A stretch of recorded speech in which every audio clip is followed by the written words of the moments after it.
MGB Telma, des actualités uniques, dynamiques et renversantes dans le journal TV. Batimax, le partenaire des bons plans. Batimax, la qualité au meilleur prix. Vous présente Vaovao.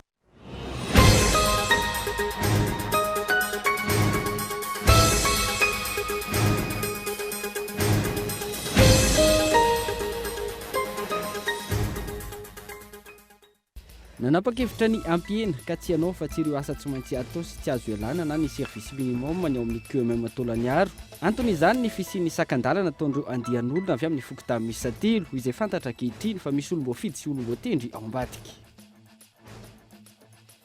Tsy voafehin'ny fitsipika anatiny mifeny antenimieram-pirenena intsoa ny ankamaroan'ireo solombavam-bahoaka indrindra fa ny député IRD TGV raha nambarany solombavam-bahoaka iray. Manao mizana tsindrinila ihany koa ny fampiarana ny fitsipika anatiny. Nankalaza ny fa 50 taona nijoroany ny lycée français d'Antananarivo ny Ambatobe. Androany nisy ny feona teo amin'ireo mainty milalina sekoly nentina namariana ny ivon'ny fankalazana. Isan'ny nanatrika izany ny masivony Frantsa miasa sy monina eto Madagasikara. Mitaky ny voan'ny marina makasika ilay rarana fatany Elisabeth, ilay vehivavy mpianatra nisy namono tamin'ny fomba feno abibiana tao mahajanga ireo mpianatra sy ny fianakaviana ary ny fikambanana iray androany. Takiny izy ireo ny voan'ny valin'ny fanadihadiana izay efa ora volana mahery izao. Eo amin'ny maresaka iraisam-pirenena, mitoy ny fefezan'ireo miaramila Rosiana ireo tanàna any Ukraine, isan'ny faritra voafehin'izy ireo amin'izany Azovstal hoy ny ambarany Moscou. Ny lavolefina ary niala tamin'ireo toerana ireo ny Ukrainiana hoy ny filoha Volodymyr Zelensky. Tsy misy vahaolana amin'ity raharaha ity afa-tsy ny lafiny ary raha demokratika. Ary ao vetrany ny andindininy makasika ireo.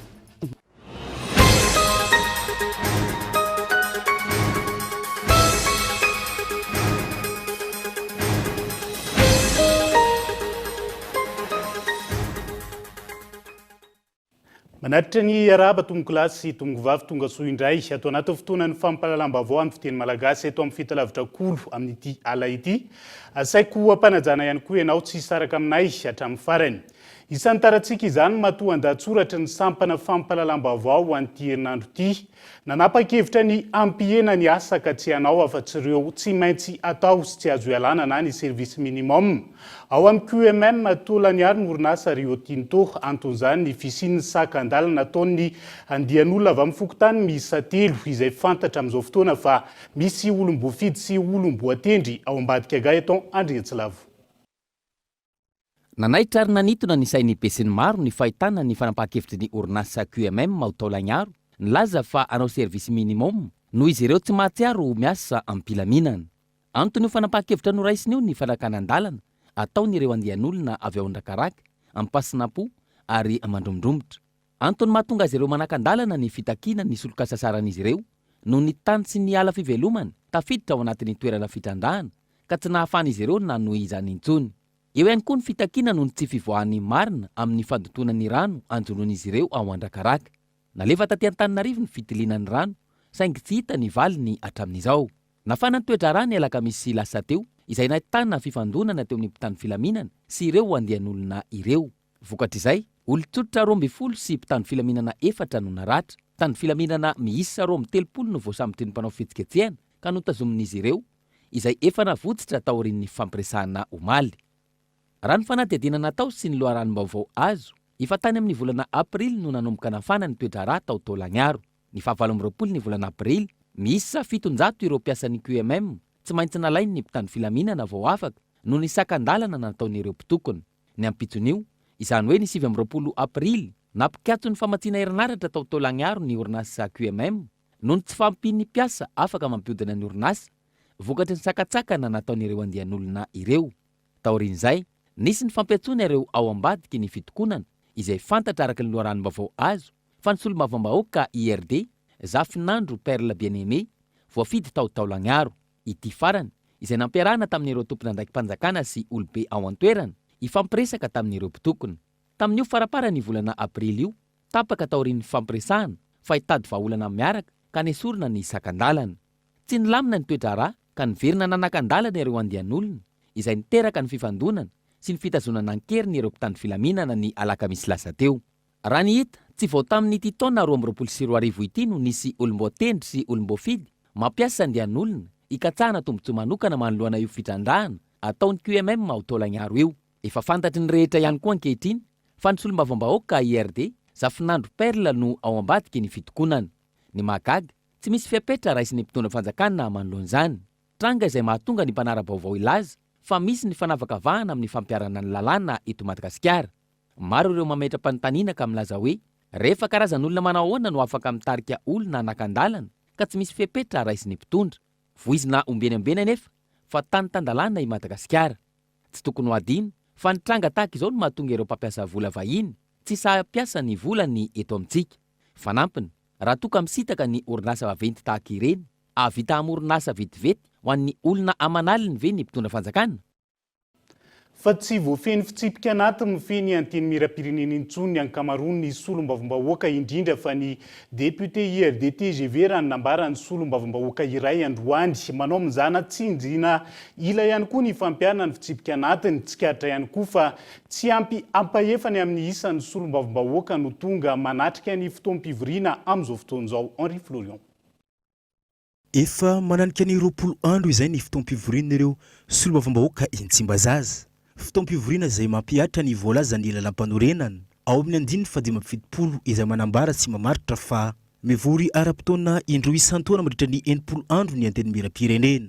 Raha izay 20 andro efa vita izay, tsy mbola hita firy ny zavatra mivaingana no diniana sy nolaniana teny Tsimbazaza araka ny volavolam-pandaharam-potoana izay napetraka. Iarahan'ny rehetra malala ihany koa fa maro ireo tolo-dalàna sy volavolan-dalàna no mikajy eny anivon'ny anteny miram-pirenena amin'izao fotoana izao. Saingy tsy tafiditra akory ao anatin'ny lahadinika izy ireny. Porofo mitohaka amin'ny tenda ihany koa ary arahan'ny rehetra mahita fa vitsy ny solombavambahoaka no tonga mivory eny an-toerana raha misy ny lahadinika iantsona azy ireo sy ny fivorian'ny komisiona isan-tokony. Tsy ampy ampahefatry ny solombavambahoaka no tonga mivory. Misy ny fitsipika anaty mifehy anteny miram-pirenena raha ny nambaran'ny solombavambahoaka iray. Saingy tsy voafehiny izany intsony ny solombavambahoaka maro anisa indrindra fa ny IRD TGV. Tsy mipetraka raha ny fitsipika ifampifezana tsy miatra ho anna resaka assiduité na resaka présence ny solombavambahoaka mandritry ny fivoriana ny anteny miram-pirenena na komity manokana io na fanadihadiana zany tiako ambara fa andanin'izay tsy mipetraka ihany koa ny fitsipika fifampifezana eo amin'ireo atoko maro mandrafitra n'ilay maro anisa dia variana any mizara vatsi-tsinjo mandeha any amina fitokanana mandeha any amina zavatra tsy misy ifandraisany amin'ny asan'ny anteny miram-pirenena ny asa amin'ny maha-solombavambahoaka ary zay le manamaivana n'ilay asan'ny anteny miram-pirenena izay raha ho anay solombavambahoaka dia manao tolo-dalàna maramaso ny asan'ny gouvernemanta tsy izay ny zavatra ataon'ny rehetra fa sanatria firaisana tsokombakomba noho izay le hoe ray vondrona izay iray ihany ka leo ihany rehefa ela ny ela ireo manana maro anisy ary tsapa fa misy zany fizarazarana zany eo anivon'ny anteny miram-pirenena ho an'ny vondrona IRD io resahako. Ampiarina amin'ny fotoana mampetipety ny maro anisa le fitsipika anatiny ho hatrany ty solombavambahoaka ity. Manaporofo izany ny fangatahan'ny solombavambahoaka ny amin'ny tokony hanaovana ny fivoriana mihiboka teo iny. Tsapa izany tamin'ny fangatahana solombavambahoaka vitsivitsy anao fivoriana mihiboka na hoe réunion à huis clos dia nitanterahany zany fifidianana hoe irosona sa ho ahemotra manaraka izany fivoriana mihiboka izany no ny lasa vitsy anisa reo nangataka fa aloha ahemotra izay mitoanany ny manana maro anisa dia navoaka avy any efa vita ny fifidianana ao dia navoaka avy any ny voafaritry ny voalazany ny règlement intérieur na fitsipika anatiny ao amin'ny 9/12 ny avy aty anivony reo tsy miankina amin'ny maro anisa miteny hoe manomboka izao kosa raha ianareo mipromaritra dia ampiaro ohatrany nampiaranareo azy teo satria fa telo taona mahery zay zany teo tsy mbola nisy ho izany dia manantena fa rendrareo anivony promaritra zany ny fotoany anteny miram-pirenena indrindrandrindra izay le hoe tsy hoe rehefa mahatsiaro ianareo na rehefa metimety aminareo dia avoakanareo zany voafaritra ao anatin'ny règlement intérieur izany zay ny fijeriny azy faraka tegna mikorotanao tena mikorotanao. Tsy ivana fa 80 andro no hanatanterahany solombavambahoaka izany fotoam-pivoriana ara-potoana voalohany izao. Lahadinika maro no andrasan'ny vahoaka amin'ireo solombavambahoaka ireo. Misy ihany koa ny tolo-dalàna izay mikatso eo anivony ty androm-panjakana mpanao lalàna ity. fa tsy manome vahana ny sehatra mamokatra ny fanjakana amin'izao fotoana antony mahatonga ny sandany ariary ho ambany. Raha ny fanohikevitra mipahy toe-karena iray tsy misy afa-tsy ny famokarana ihany no mampiakatra ny sandany ariary, na eo aza ny firosoana amin'ny fametrahana ny or monétaire ny lahara ny avison. Raha jerena ny fipetraky ny vola afrikanina amin'ny ankapobeny, tafiditra ao anatin'ny folo voalohany i Seychelles. Ny taona 7.4 13.4 Seychellois dolara iray. Izy no eo amin'ny laharana fafito amin'ny firenena afrikanina matanjaka ny volany. Amin'ny firenena afrikanina miisa 550, fahatelo avy any aoriana no misy any Madagasikara. Zany hoe ny atsika tamin'izany fotoana zany 3865,5 ariary dolara ray. Hitatsika amin'izay zany aloha azava ny resaka hoe mila mamokatra aloha, famokarana aloha tokony atao fa tsy resaka hoe andany vola amina secteur non productif. Or tsika ny secteur non productif no prioriser-tsika fa mametsaka fanontaniana zany amin'ny mpitondra hoe fa mba misy modernisation économique ave ataonareo rehefa manapa-kevitra. So resaka oeraoera fotsiny hoe zay azahoanan'le oeraoera fa tsika zany ny firenena eto Afrika eran'izao tontolo zao zany tsika zany zany mitazona amin'ny farany. Ny famokarana ihany no vahaolana amin'ny fampiakarana ny sandan'ny ariary fa tsy ny sehatra non productif hoy ireo mpahay toe-karena. Ilaina ihany koa ny fitazomana ny kalitaony ny famokarana izay atao. Rahatsika koa le zany manokatra ny tsenatsika fa ny olana mipetraka tsy atokisan'ny olona tsika. Indraindray zany tsika rehefa mamokatra amin'ny échantillon tsara ny qualité fa amin'ny famokarana rehefa avy eo tsy dia tena ao le qualité. Zany hoe tokony misy organe zany manome validation made in Madagascar. Dia rehefa mamokatra le olona ka tsy mandalo amin'iny organe iny hoe le label made in Madagascar iny zany zay afaka. Dia amin'izay fotoana izay risque et péril le client zany. Fa anjaratsika koa zany sarotiny amin'ny qualité ahondratsika mba hitazomantsika le qualité foana amin'ny produit ahondrana. Raha nitsahatra namokatra i Ambatovisy dia nahitana fienany ny sandan'ny ariary. Amin'izao efa miverina mamokatra ka azo heverina fa manomboka mahazo aina tsikelikely indray ny ariary. Mila amafisin'ny fanjakana ihany koa ny fanampiana ny sehatra tsy miankina amin'ny fanondranana sy ny famokarana antony izany ihany no iarovana ny ariary. Manampy ny stabilité ny ariary ihany koa ny harmonie hoy ireo mpahay toe-karena.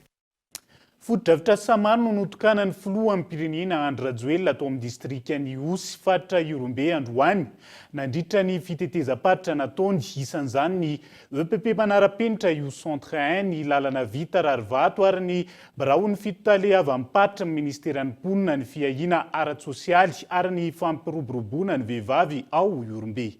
Nandritra ny fitsidiham-paritra nataon'ny filoham-pirenena Andry Rajoelina tao Iosy renivohitra ny faritra Iorombe Androany no nitokanany ireo zava-bita ny fitondram-panjakana sy ho fanatanterahana ny velo rano natao tamin'ny vahoaka. Notokanana tamin'izany ny EPP manara-penitra Iosy centre 1 izay afaka mandray mpianatra 700 ankehitriny. Ela no tsisy fanamboarana sekoly. Efa ela no tsy nahazo foto-drafitr'asa zany Iosy zany.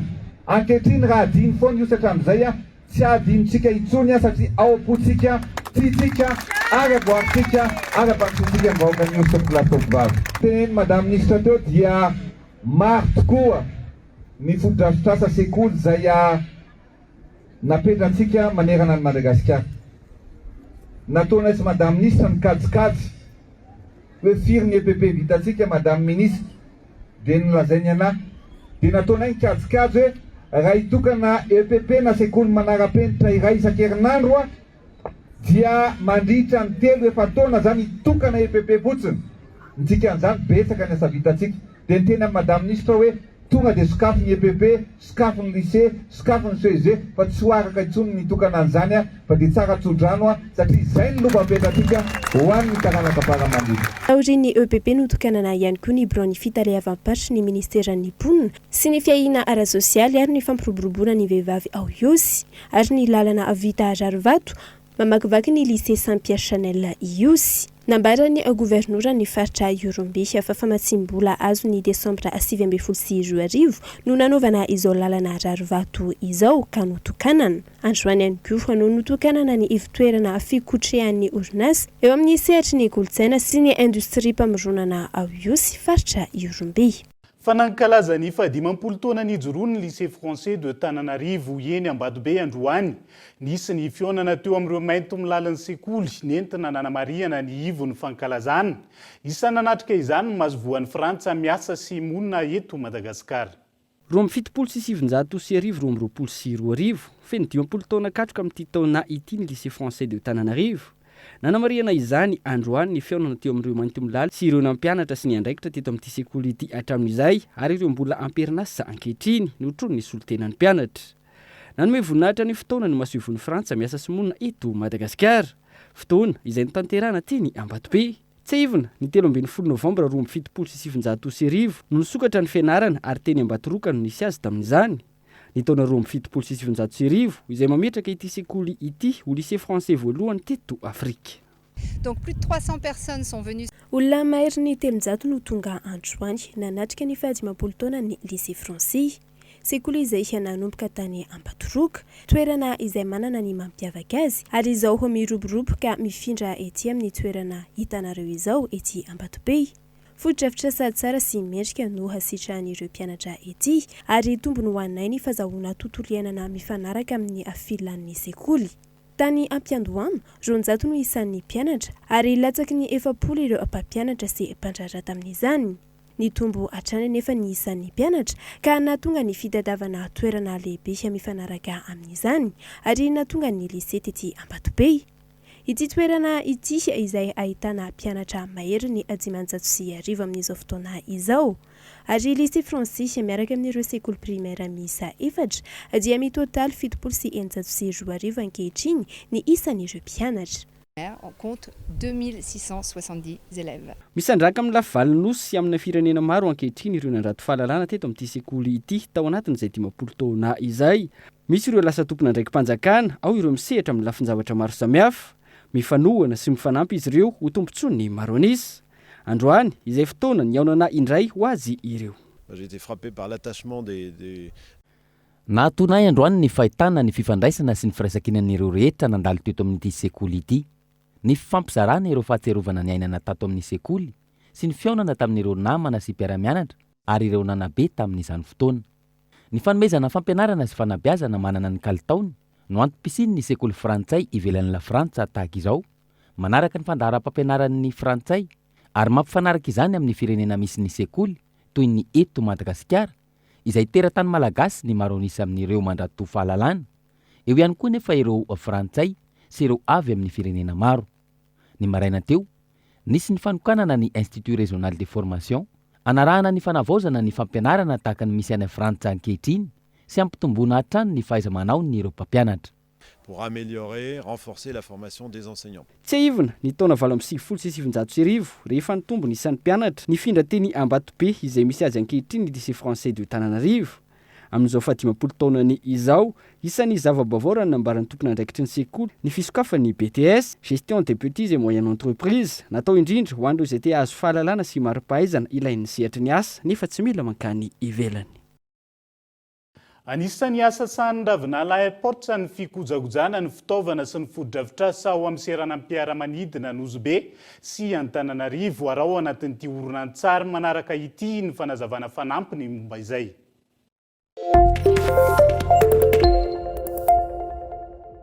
Anisan'ny asa sahan'ny ravinala airport ny fikojakojana fitaovana sy ny foto-drafitrasa eto amin'ny seranam-piaramanidina Antananarivo sy Nozobe. Mba ahafahana manamora ny fandraisana ny sidina dia manatotosa fikojakojana mialoha ary voarindra izahay. Raha toa ka misy tsy fihetezana eo amin'ny fitaovana na foto-drafitrasa dia manamboatra koa izahay. Anisan'ny toerana iasanay ny pista, ny tarmaka na fiantsonan'ny fiaramanidina sy ny trano tseranana. Hofehiny dia midadasika ny toerana iasana ekipa maintenance satria mirefy 5,700 hektara ny seranam-piaramanidina Antananarivo ary 700 hektara ny an'ny Nozobe. miara-miasa akaiky amin'ny mpisehatra ara-teknika sy mpisehatra amin'ny teknôlôjika farany izahay. Manampy be anay amin'ny fanomanana sy fanatotosana ny asanay ny fisiany logiciel GTC na gérance technique centralisée izay manampy amin'ny fikirakirana ny asanay maintenance na fikojakojana ny fitaovana. Anisan'ny ohatra amin'izany asanay izany ny fikojakojana escalator sy tapis bakage. Ny fikojakojana ny fitaovana fampiasan'ny mpandeha no anisan'ny laharam-pamehanay maintenance. Mila samy mitandrina amin'ny fampiasana ny lalana avokoa ny rehetra ho fisorohana ny loza amin'ny mpifamoivoizana. Ao anatin'ity horonan-tsary manaraka ity no hanaranao ny toromarika sy ny tsara ho fantatra rehetra mahakasika izay fampiasana ny lalana izay.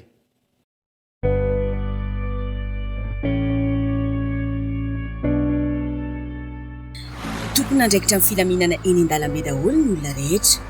Anisan'ny voakasiky ny lozam-pifamoivoizana eto an-drenivohitra ny mpitaingina bisikileta sy ny mpandeha tongotra. Ny ankamaroan'ireo loza ireo matetika dia mitranga noho ny tsy fitandremana. Ikoto ohatra dia efa zatra mitaingina bisikileta rehefa mandeha miasa. Rehefa hody izy indray hariva dia nanapa-kevitra ny ianao hitsin-dalana mba ho tonga hainganany trano. Kinanjo no foan'ny fiara izay tsy nahita azy.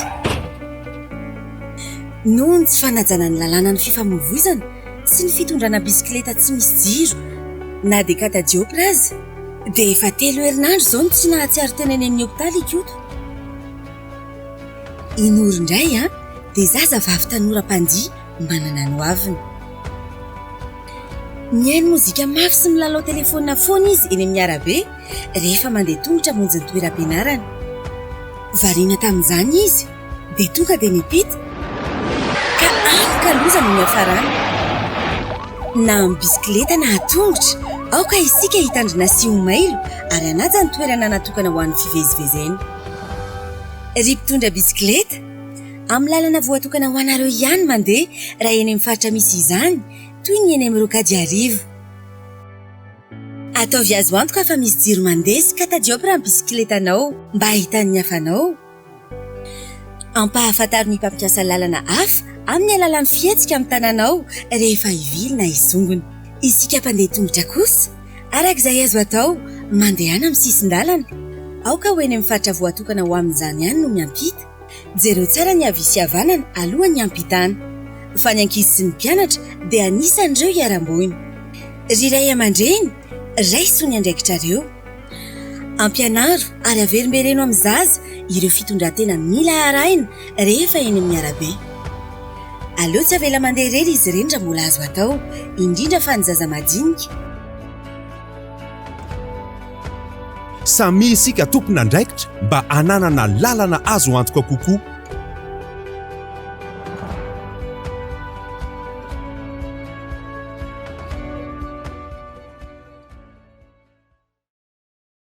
Natomboka tao amin'ny fokotany Belitsaka ao amin'ny commune Morombe ny tsatokangady amin'ny asavitra mirindra ho an'ny distrika ny Morombe faritra Atsimo andrefana fandaharana asan'ny fitondram-panjakana entina manatsara ny asa famokarana sy ny fiariana ho an'ireo tokantrano marefo izay tanterahan'ny FID na ny Fonds d'intervention pour le développement Kolo Tv.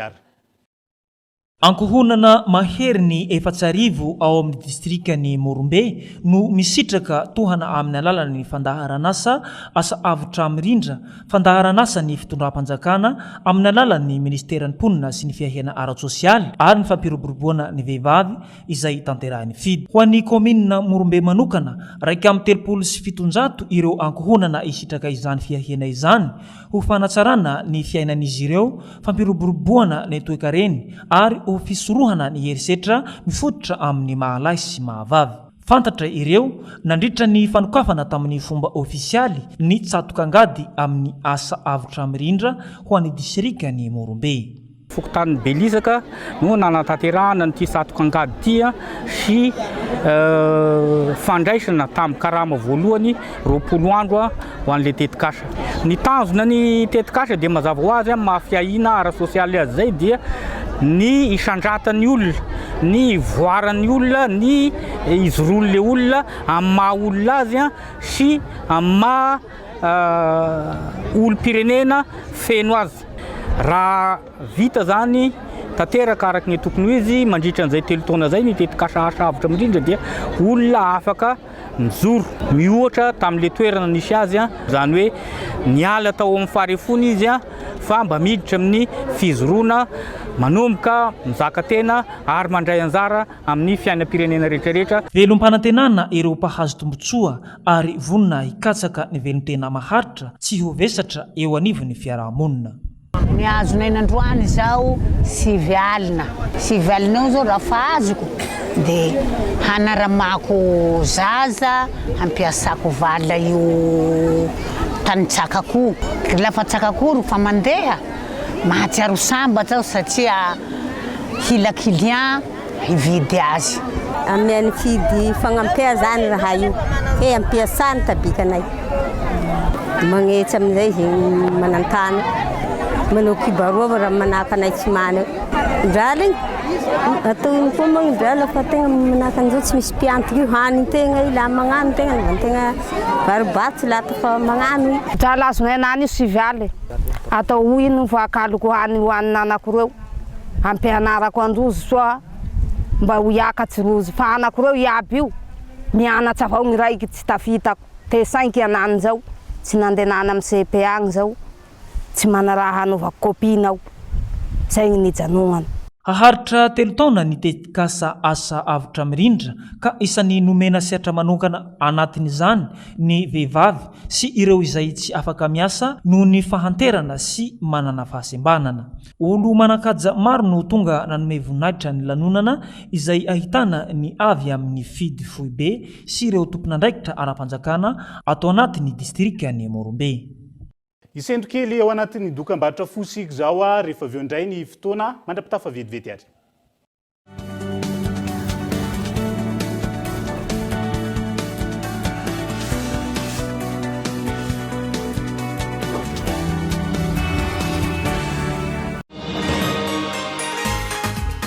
C'est un travail très difficile d'attraper les bébés qui bougent et de changer leur couche en même temps. Avec la couche culotte molle fixe, changer les couches est maintenant très facile. Je la déchire et l'enlève là où je l'attrape. Je remonte la nouvelle en un instant. J'emballe la couche et la jette. Moi et mes bébés sommes heureuses. C'est ainsi que se propage le mouvement de bonheur molle fixe. Allez les beaux mamans, essayez la couche culotte pour bébé molle fixe. Rejoignez notre mouvement de bonheur. Molle fixe, grandir heureux.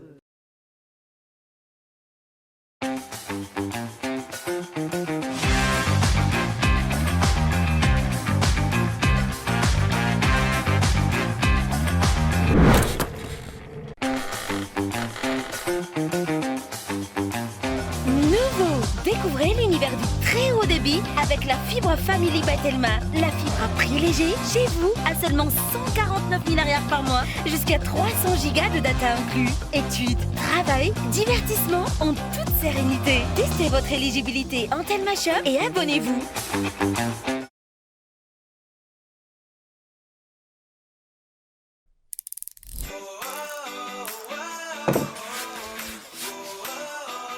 Des équipements électriques abordables et de qualité. Batimax, le partenaire des bons plans. Batimax, la qualité au meilleur prix.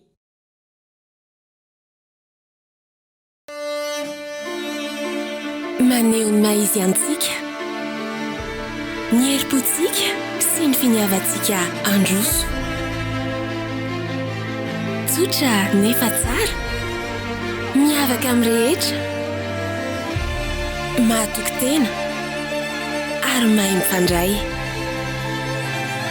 mitsinjo ny ho avy ary manan-tena fa ho velona trany ny fitiavantsika ilay tany aviana. Za Aigle d'Or, enao Aigle d'Or, isika Aigle d'Or. Aigle d'Or, manandratra avo ny antsika.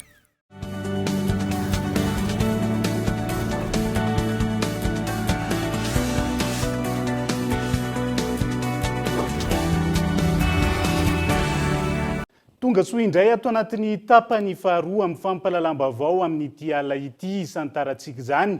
Mitaky ny voany marina mahakasika ilay raharaha nahafaty an'i Elizabeth ilay vehivavy mpianatra nisy namono tamin'ny fomba feno abibiana tao Mahajanga. Ireo mpianatra namany sy ray fikambanana aminy androany takin'izy ireo ny ivoahany valan'ny fanadihadiana izay efa ora volana izao tsy nahitana toyiny. Henri Florian.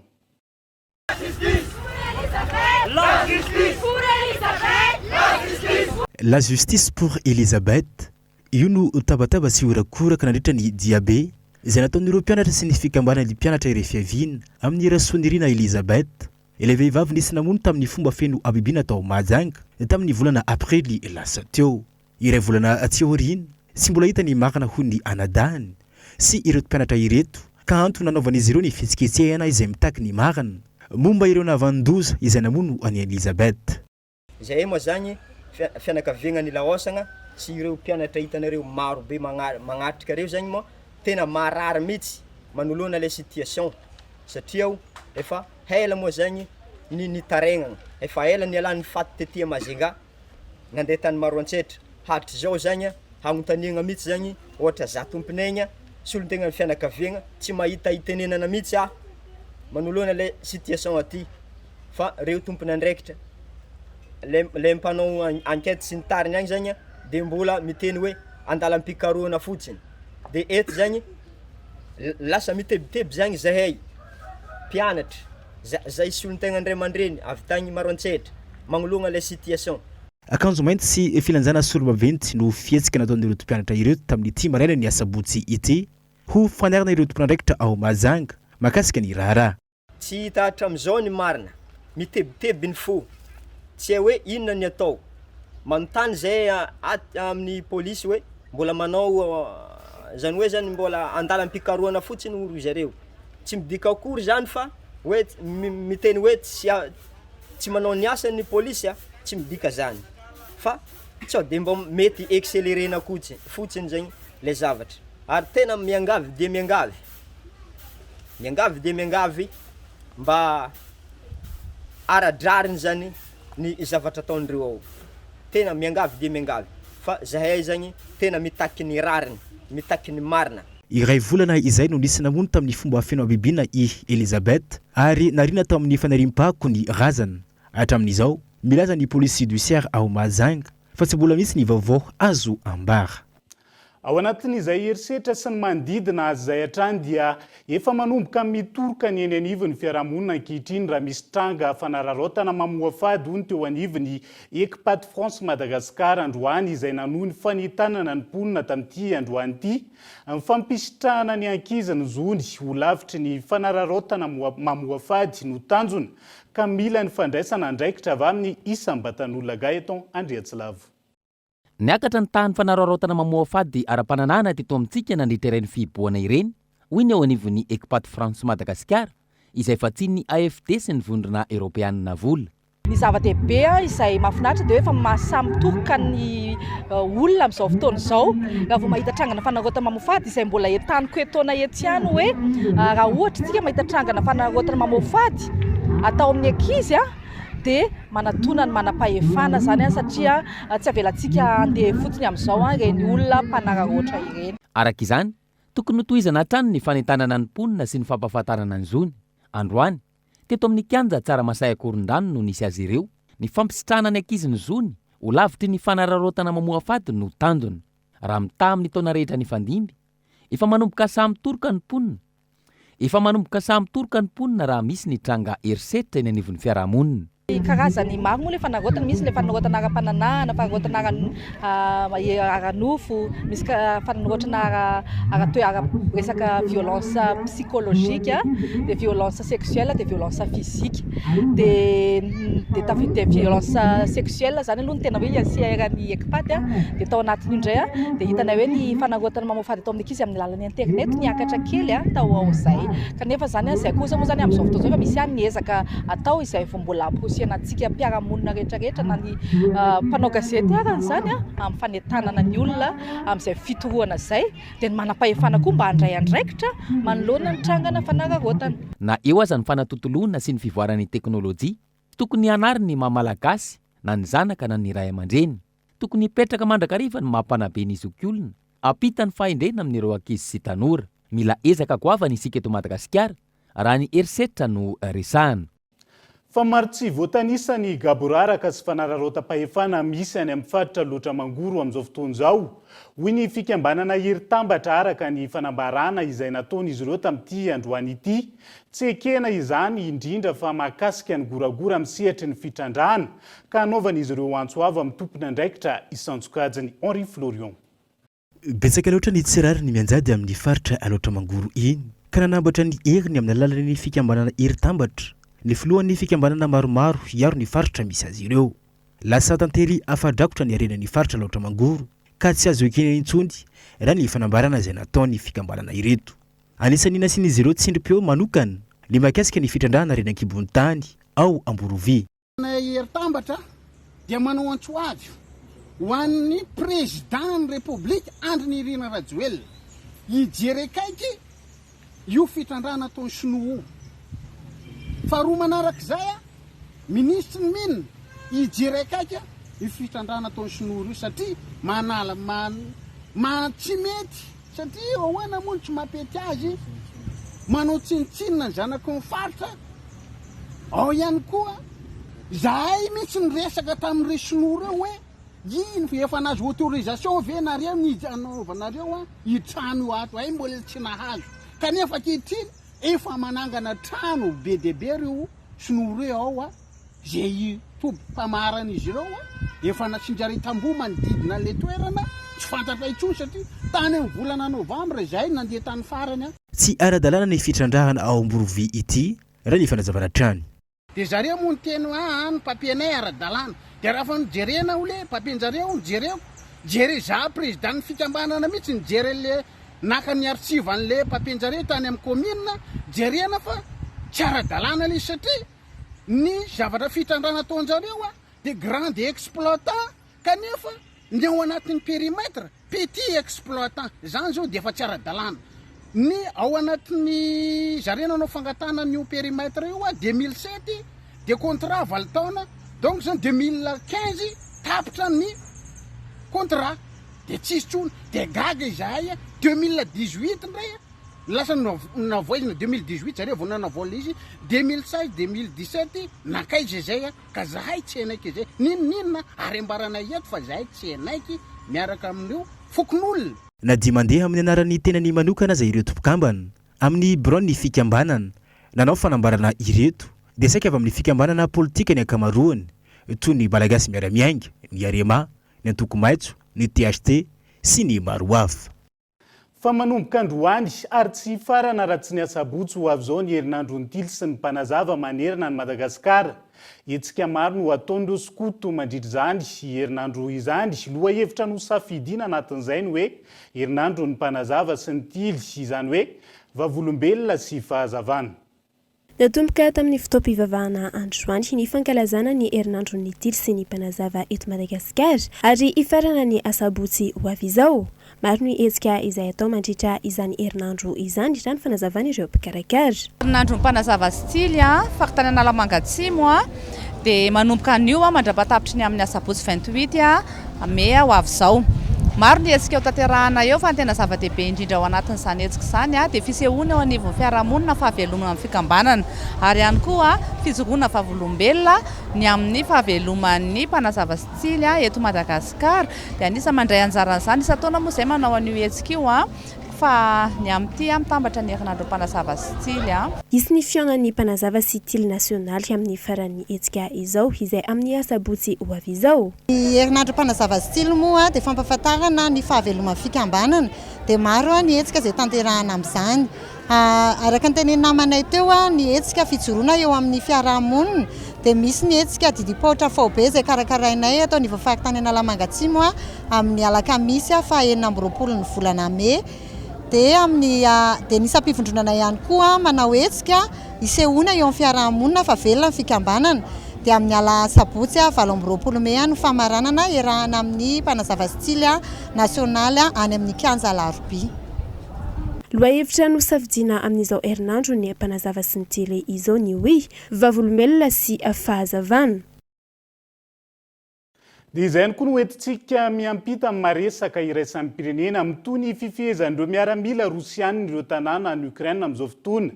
Isan'ny faritra voafehin'izy ireo amin'izany Azovstal hoinina ambarany Moscou.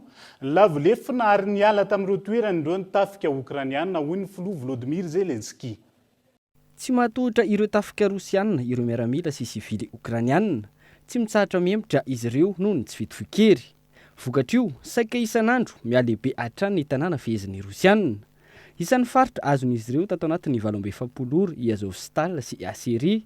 Nisy ny fifandonana saingy mipetraka ny paikady hoy ny ambaran'ny Moscou amin'izao ady misy eo aminy sy Ukraine izao. Itony fandrosoan'ireo miaramila raha ny fanazavana mandra-pahazo ireo toerana strategjika rehetra. Etsy ankilany ireo vahoaka Ukrainiana izay nandao ny trano fonenany noho ity ady ity mikisaka trany ary mifindra amin'ireo tanàna tsy mbola misy ady. Eto Irpin, toerana ahitana azy ireo, mijery ireo akanjo sahaza avy amin'ireo malala-tanana sy ireo firenena manohana ny Ukraina amin'izao ady izao ireto olona ireto. Milamindamin-dratsy noho ny faharenesana fa efa mihamanakaiky azy ireo amin'izao fotoana ireo tafika rosianina. Ny filoha Zelensky izay nanamafy fa tsy misy afa-tsy ny sehatry ny diplomasia no ahafahana mamahy ity olana misy ity. Fiaonana izay nandaboka hatrany hatreto noho ny fepetra mety amin'ny andaniny tsy pahany ankilany metoy araka izany ny ady hatramin'izao. Dia izay koa no nentina namanina ny fampalalam-baovao tamin'ity ala ity ankasitrahana feno ny fanarano izany hatramin'ny farany. Ny sampana fampalalam-baovao dia mamy fotoananao raha mpitso amin'ny ora mahazatra ny tena kosa mametraka ny veloma mandrapitafa. Veloma tompoko.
Batimax, le partenaire des bons plans.